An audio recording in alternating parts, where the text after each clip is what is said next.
अंधेरी station, एकदम भयंकर भीड़। यहां हर रोज लाखों लोग आते हैं अपने अपने सपनों को पूरा करने के लिए। हर तरफ लोग ही लोग, कोई ऑफिस के लिए भाग रहा है तो कोई अपने परिवार से मिलने के लिए। दिन हो या रात, यहां जिंदगी हमेशा भागम भाग में रहती थी। सुबह की पहली किरण से लेकर रात के आखिरी ट्रेन तक यहां की रफ्तार कभी धीमी नहीं होती। हर तरह के लोग यहां आते थे। उनकी कहानियां स्टेशन की अपनी कहानियों में मिल जाती थीं।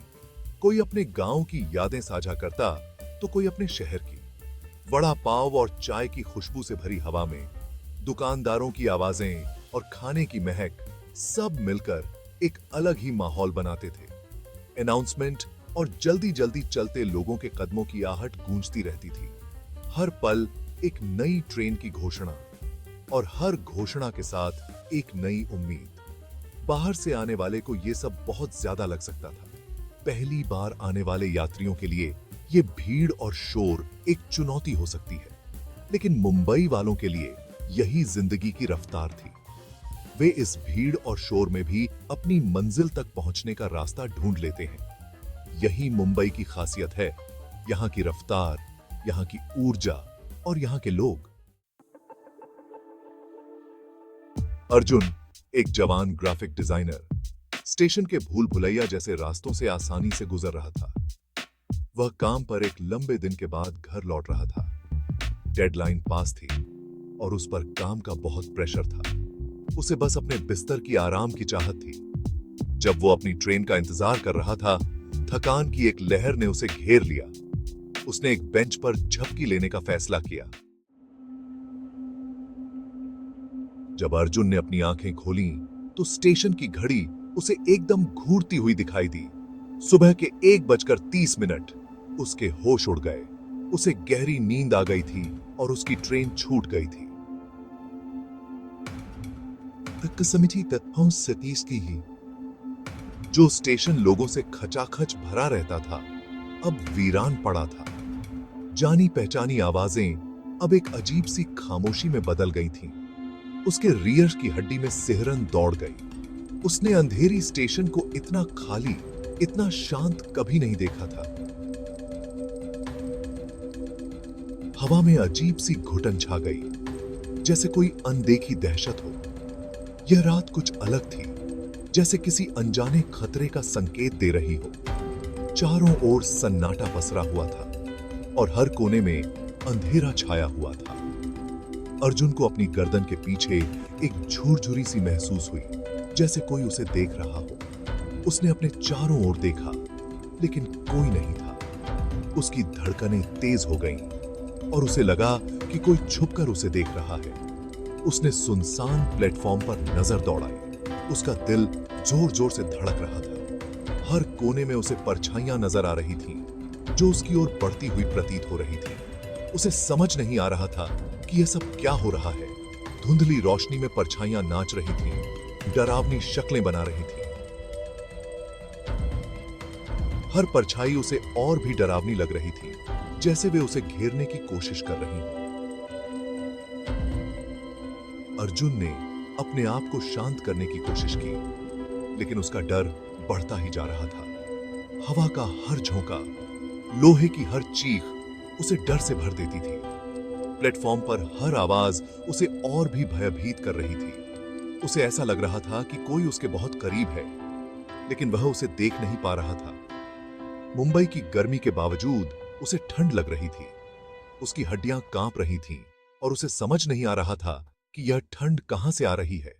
उसने अपने आप को गर्म रखने की कोशिश की, लेकिन उसका डर उसे और भी ठंडा कर रहा था। सब लोग कहां चले गए थे? अर्जुन ने अपने चारों ओर देखा, लेकिन कोई नहीं था। उसे समझ नहीं आ रहा था कि वह यहां अकेला क्यों है। उसने सोचा कि शायद वह किसी बुरे सपने में है, लेकिन यह सब बहुत ही वास्तविक लग रहा था। वह जानना चाहता था कि यह सब क्या हो रहा है, लेकिन उसे कोई जवाब नहीं मिल रहा था। अचानक उसे आवाज सुनाई दी, एक धीमी फुसफुसाहट जो हवा के साथ बह रही थी। ऐसा लग रहा था जैसे ये प्लेटफॉर्म के आखिर से बंद टिकट काउंटर के पास से आ रही हो। उसने ध्यान से सुनने की कोशिश की, उसका खून जम सा गया। फुसफुसाहट फिर से आई, इस बार और करीब, एक धीमी, दर्द भरी आवाज। यह एक औरत की आवाज थी जो दुख और किसी और चीज से भरी हुई थी, कुछ ऐसा जिससे उसकी रूह कांप गई। अंधेरे से 3 पुतले निकले। वे धीरे धीरे आगे बरक रहे थे, उनके शरीर परछाई में छिपे हुए थे। अर्जुन की सांस थम गई। वो उनके चेहरे नहीं देख पा रहा था, बस उनकी आंखें दिख रही थीं, जो एक अजीब सी रोशनी से चमक रही थीं। वे उससे कुछ फीट की दूरी पर रुक गए। उनकी निगाहें उस पर टिकी हुई थीं। वो डर के मारे जड़ हो गया था, न हिल सकता था, न बोल सकता था। तुम लोग कौन हो? आखिरकार अर्जुन ने पूछा। उसकी आवाज मुश्किल से फुसफुसाहट बनकर निकली। पुतले चुप रहे। उनकी आंखें उसे घूर रही थीं। वो जानता था कि उसे वहां से निकलना होगा। वो अचानक उठा और भागा। उसका दिल जोर जोर से धड़क रहा था। वो पुतलों को अपने पीछे आते हुए सुन सकता था। सन्नाटे में उनके कदम गूंज रहे थे। वो सुनसान स्टेशन से भागा जा रहा था। उसके फेफड़े फटने को थे। पुतले उसके पीछे पड़े हुए थे। उनका पीछा जरा भी कम नहीं हो रहा था। वो उनकी मौजूदगी को अपने करीब महसूस कर सकता था।